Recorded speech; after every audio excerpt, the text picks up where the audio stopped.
PIO, एक का नाम क्या है भैया PIO, और एक का नाम है OCI। थोड़ा सा इनके बारे में समझ लेते हैं और फिर उसके बाद जो है नागरिकता चैप्टर को करते हैं क्लोज। जैसा कि आपको मैंने CAA बता दिया है, जब देशीकरण का फॉर्म पढ़ा रहे थे तो वहां पर CAA का मतलब बता दिए थे। CAA सिटीजन अमेंडमेंट एक्ट, नागरिकता संशोधन अधिनियम है। ठीक है, जब जब 1955 में बनाए गए नागरिकता के कानून में संशोधन होगा तब तब उसे CAA कहा जाएगा। ठीक है, जैसे 1986 में भी परिवर्तन हुआ, 1992 में परिवर्तन हुआ, ठीक है, 2019 में परिवर्तन हुआ। तो ये सब क्या है, CAA 2019, 1986, 1992 ऐसे ही। लेकिन PIO और OCI एक विशेष प्रक्रिया है, एक कार्ड का नाम है, और ये कुछ विशेष प्रकार के व्यक्तियों को ही प्रदान किया जाता है।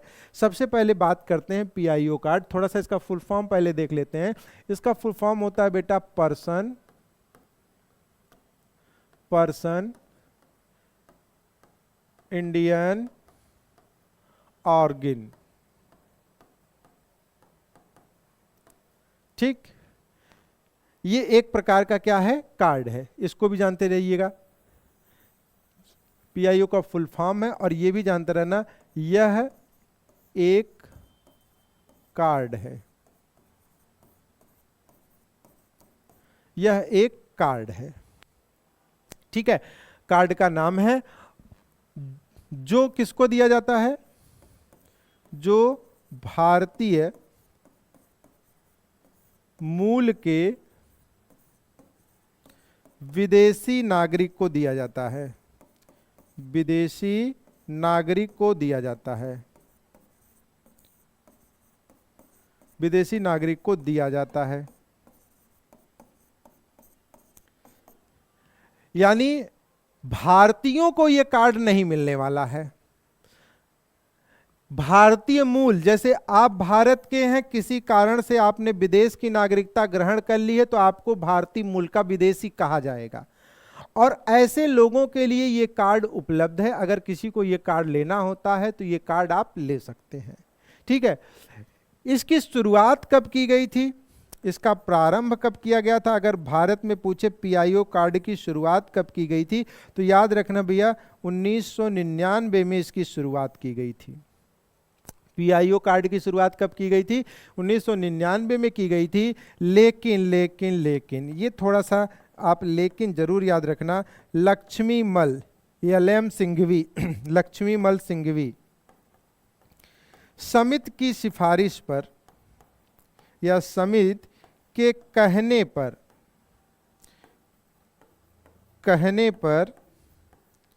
2002 में संशोधन किया गया, कार्ड में थोड़ा सा कुछ परिवर्तन किया गया, संशोधन करके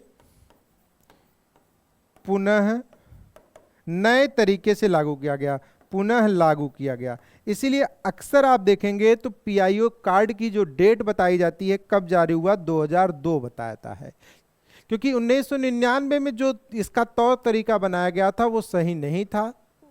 ठीक है, बाद में लक्ष्मीमल सिंघवी समिति का गठन हुआ और उनसे कहा गया कि आप एक इसको रिवाइज्ड करिए, नए तरीके से इसमें संशोधन करिए, और ताकि किसी प्रकार की समस्या ना हो। तो उन्होंने जो संशोधन में सुझाव दिया वही आपको पढ़ना है, और 2002 में इसे फिर से लॉन्च किया गया।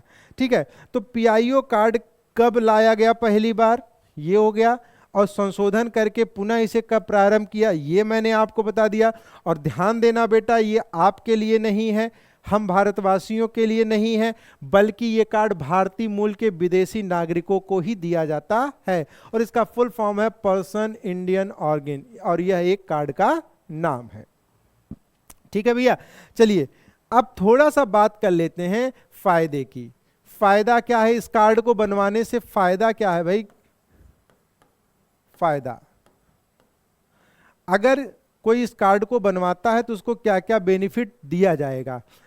चूंकि भारतीय मूल के विदेशी लोगों को भारत में बुलाने का एक माध्यम है, ताकि उनको जो समस्या होगी नागरिकता की वजह से, वो समस्या अगर नहीं होगी तो वो आएंगे, इन्वेस्ट करेंगे, तो भारत का ही फायदा होगा। तो उस फायदे को ध्यान में रखते हुए ऐसा किया गया है। ठीक है, तो पहला ये है कि बेटा, पहला फायदा ये है कि जो वीजा होता है, वीजा बनवाने की जरूरत नहीं पड़ेगी या वीजा फ्री हो जाता है। ठीक है, वीजा क्या हो जाता है, फ्री हो जाता है, और हमेशा के लिए नहीं, 15 वर्षों के लिए, 15 वर्ष के लिए। इस कार्ड को आप बनवाते हैं तो 15 वर्षों के लिए आपका वीजा फ्री हो जाता है, 15 वर्षों तक के लिए आपको मान्यता मिल जाती है। ठीक है, तो एक ये फायदा हो जाता है इस कार्ड को बनवाने का। दूसरा, शिक्षण संस्थानों में प्रवेश, शिक्षण संस्थानों में प्रवेश, याद रखना शिक्षण संस्थानों में प्रवेश के लिए अलग से वीजा की जरूरत नहीं पड़ेगी, ये कार्ड ही आपके लिए पर्याप्त होगा। अलग से वीजा नहीं चाहिए, अलग वीजा की आवश्यकता नहीं है।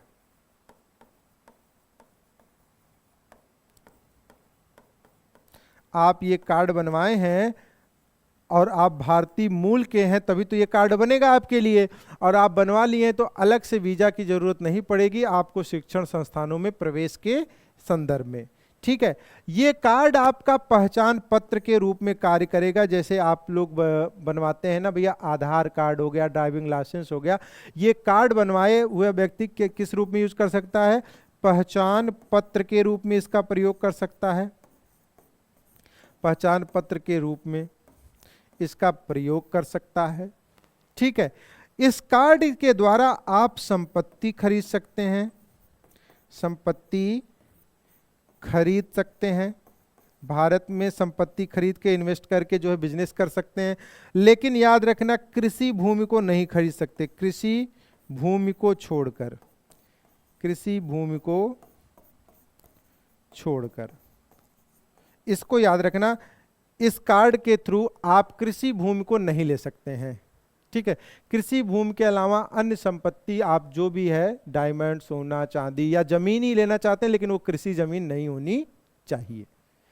ठीक है, हवाई अड्डे पर आपके लिए विशेष काउंटर होगा, हवाई अड्डों पर, हवाई अड्डों पर विशेष काउंटर होगा आपके लिए, ताकि आपको लाइन वाइन लगाने में दिक्कत ना हो। काउंटर होगा, प्लस किराया भारतीय नागरिकों के समान होगा, किराया भारतीय नागरिकों के समान होगा। अगर कोई विदेशी आता है तो उसका किराया अलग हो जाता है बेटा, लेकिन अगर ये कार्ड वाला भी आता है व्यक्ति, पीआईओ कार्ड वाला धारक आता है, तो उसको उतना ही किराया देना होगा जितना किराया एक आम भारतीय नागरिक का होता है, उतना ही किराया उसे देना पड़ता है। ये इसके फायदे हैं, इस कार्ड के क्या हैं भैया, फायदे हैं। ठीक है, अगला थोड़ा सा चीज और समझिएगा, इस कार्ड धारक को बेटा 180 दिन से ज्यादा अगर भारत में रुकता है तो एक छोटा सा काम उसे करना पड़ेगा, अपने नजदीकी पुलिस स्टेशन में जाकर रजिस्ट्रेशन कराना पड़ेगा और बताना पड़ेगा कि हम अभी रुकेंगे। 15 वर्षों के लिए है, लेकिन 180 दिन पे क्या कराना पड़ता है, रजिस्ट्रेशन कराना होगा। तो याद रखना, 180 दिन पर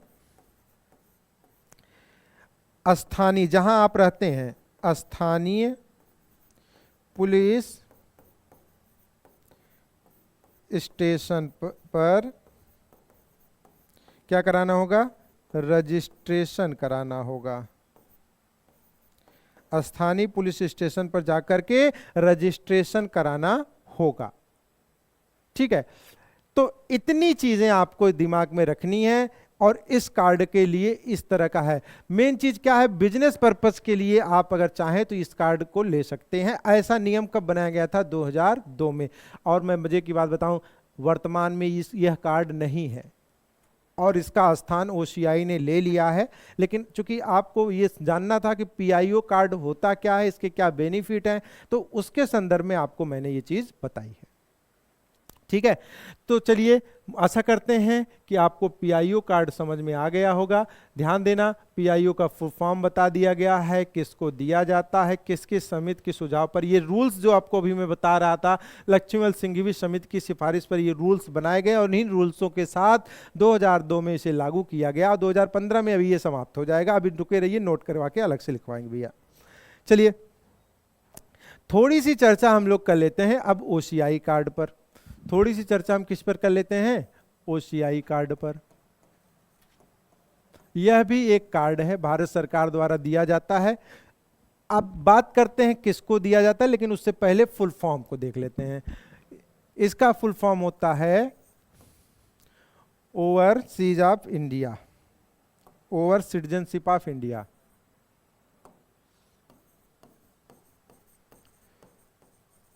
overseas citizen of India, overseas citizenship of India. Hindi में से कहते हैं भैया सीमा पारीय भारतीय नागरिकता, सीमा पारीय भारतीय नागरिकता, सीमा पारीय भारतीय नागरिकता। ठीक है भैया। अच्छा, अब मुद्दा यह है, ये किसे दिया जाता है, केवल विदेशी को, केवल विदेशी को। और पीआईओ किसे दिया जाता था, भारतीय मूल के विदेशी को। ये अंतर आ गया। ठीक है, चलिए अच्छा थोड़ा सा और आगे बढ़ते हैं। अब आइए जानने का प्रयास करते हैं कि ये कार्ड कब जारी हुआ। ठीक है, ये कार्ड कब जारी हुआ, तो यानी जारी डेट यानी कि प्रारंभ। तो इस कार्ड की शुरुआत बेटा हुई थी 2003 में, और याद रखना एल.एम. सिंघवी समिति के सिफारिश पर, समिति लक्ष्मीमल सिंघवी समिति की सिफारिश पर। ठीक है,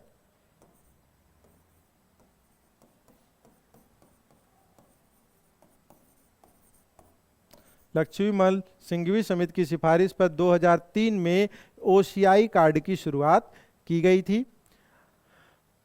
प्रारंभ में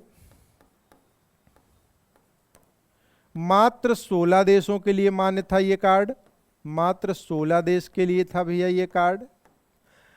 2005 में सभी देशों के लिए हो गया, सभी देशों, किसी भी देश का विदेशी है सभी के लिए हो गया, केवल बांग्लादेश और पाकिस्तान को छोड़कर।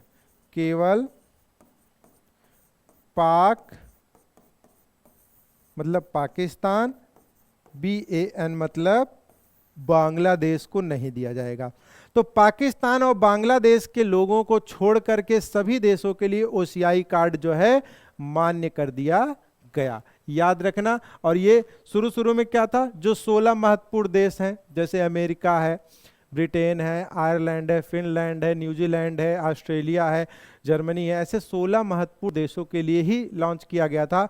लेकिन 2005 में क्या किया गया भैया, 2005 में इसे सभी देशों के लिए कर दिया गया, लेकिन पाकिस्तान और बांग्लादेश को प्रतिबंधित करते हुए। ठीक है, इसके भी वही बेनिफिट है लगभग। आइए देखते हैं इसका फायदा क्या है, पहले तो ये समझते हैं इस कार्ड का फायदा। देखिए, पीआईओ कार्ड जब आप बनवाए थे तो 15 वर्षों के लिए वीजा फ्री था। अगर ओसीआई कार्ड बनवाते हैं तो आजीवन वीजा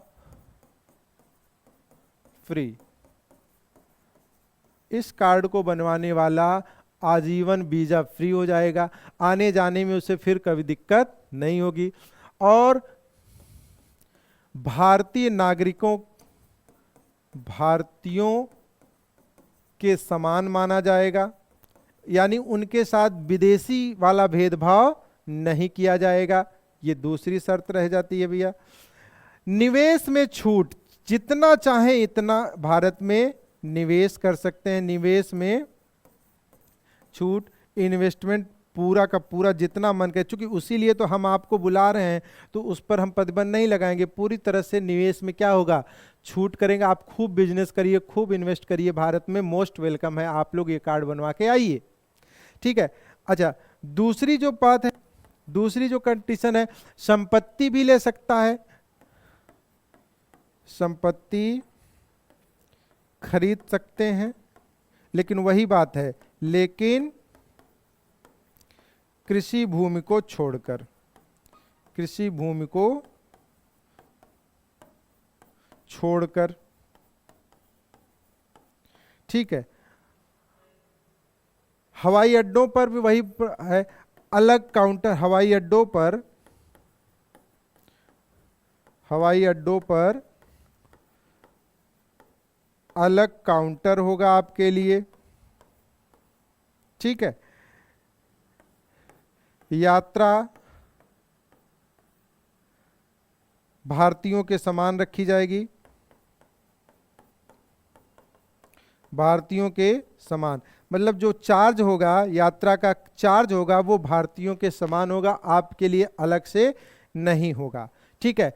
और पहचान पत्र के रूप में भी आप इसका भी प्रयोग कर सकते हैं। अगला क्या लिख सकते हैं भैया, पहचान पत्र के रूप में प्रयोग कर सकते हैं भैया, ठीक है। अगला आप पॉइंट लिखना चाहें तो लिख सकते हैं, पहचान पत्र के रूप में प्रयोग कर सकते हैं, ठीक। शिक्षण संस्थाओं में जो है आप एडमिशन ले सकते हैं, इसके लिए भी आपको इस कार्ड के थ्रू छूट दी जाएगी। एक चीज याद रखना बेटा, नोट करके अलग से भैया इस चीज को मैटर डाटा लिख लेना। अगर कोई व्यक्ति इस तरह का कार्ड बनवाता है तो बताओ, क्या उसे वोट देने का अधिकार मिलेगा? नहीं, उसे वोट देने का अधिकार नहीं है। राजनीति करने का अधिकार, चुनाव लड़ने का अधिकार उसे नहीं दिया जाएगा, वोट नहीं दे सकता है। सरकारी योजना का या सरकारी नौकरियों का लाभ नहीं ले सकता है। सरकारी योजना एवं सरकारी योजना का तात्पर्य नौकरी से ही संबंधित है।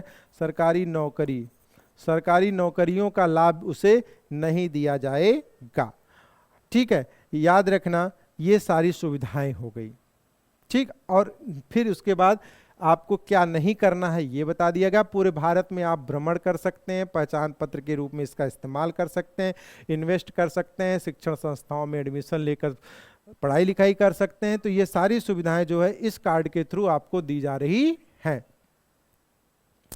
आइए नोट करके दूसरा पॉइंट आप बेटा इसको भी लिख लेना भैया, बहुत बढ़िया है, कि पीआईओ कार्ड जो होता था, पीआईओ कार्ड, चूंकि चीजें दोनों में सिमिलर थी तो अलग अलग कार्ड बनवाने की क्या जरूरत है, तो ये हुआ कि सबके लिए एक ही कार्ड कर देते हैं, ओसीआई।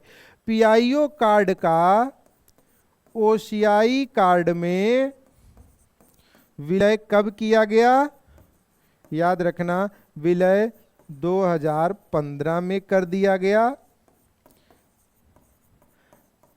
अब पीआईओ कार्ड किसी को नहीं दिया जाएगा और सबको क्या दिया जाएगा? ओसीआई कार्ड ही दिया जाएगा, ठीक है। नागरिकता से संबंधित एक कंफ्यूजन बहुत बच्चों को रहता है कि एनआरआई क्या है।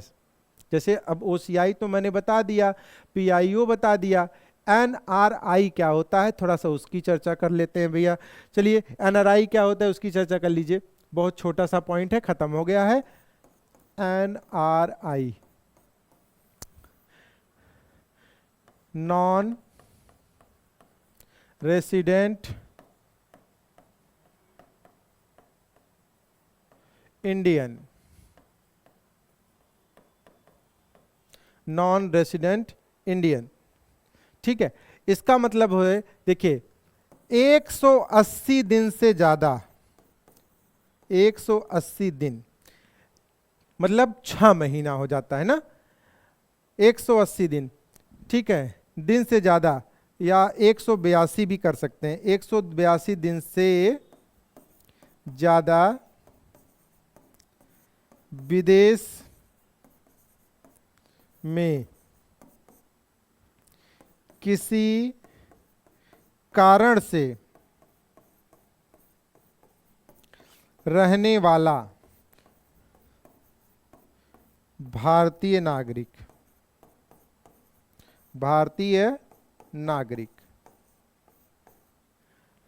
याद रखना बेटा, एनआरआई कोई विदेशी नहीं है, ये भारतीय नागरिक है। जैसे ओसीआई पीआईओ विदेश के संदर्भ में था, एनआरआई कोई कार्ड नहीं है, एक शब्दावली है, संबोधन है। और भारतीय नागरिक अगर 182 दिन से 80 दिन से ज्यादा विदेश में रहता है तो उसके संदर्भ में इस तरह की शब्दावली भारत में प्रयोग की जाती है।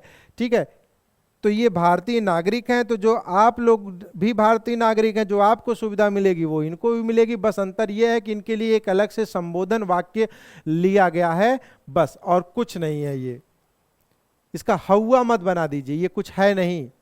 ठीक, तो फाइनली नागरिकता और नागरिकता से संबंधित जो बातें हैं वो भिन्न भिन्न वीडियो में, जो आपको पीछे का वीडियो, आज का वीडियो मिला करके वो टॉपिक आपका होता है समाप्त। अब हम लोग बात करेंगे भारतीय संविधान का एक जो महत्वपूर्ण टॉपिक है, वह है भाग 3 मौलिक अधिकार, जिसकी चर्चा आपके नेक्स्ट वीडियो में कल ठीक 12 बजे या 12:15 बजे, 12 से 12:15 बजे के बीच में ये क्लास आपकी स्टार्ट कर दी जाएगी। और आशा करते हैं कि इस क्लास के संदर्भ में ज़्यादा से ज़्यादा लोगों के बीच थोड़ा सा आप बात करिएगा, शेयर करिएगा, ताकि वे बच्चे भी जुड़ सकें जो भारतीय संविधान की क्लास के लिए परेशान हैं। अगर उनको किसी भी प्रकार की समस्या हो रही है तो उनसे बताइए कि एकांश एकेडमी ऑनलाइन प्लेटफॉर्म पर जो है आपकी समस्या का समाधान मिलेगा। तो चलिए मिलते हैं कल भैया नेक्स्ट वीडियो में 12 बजे। याद रखना, हिस्ट्री की क्लास 11 बजे रहती है, 12 बजे से आपके पॉलिटी की क्लास मिलेगी। धन्यवाद। जय हिंद, जय भारत, जय संविधान।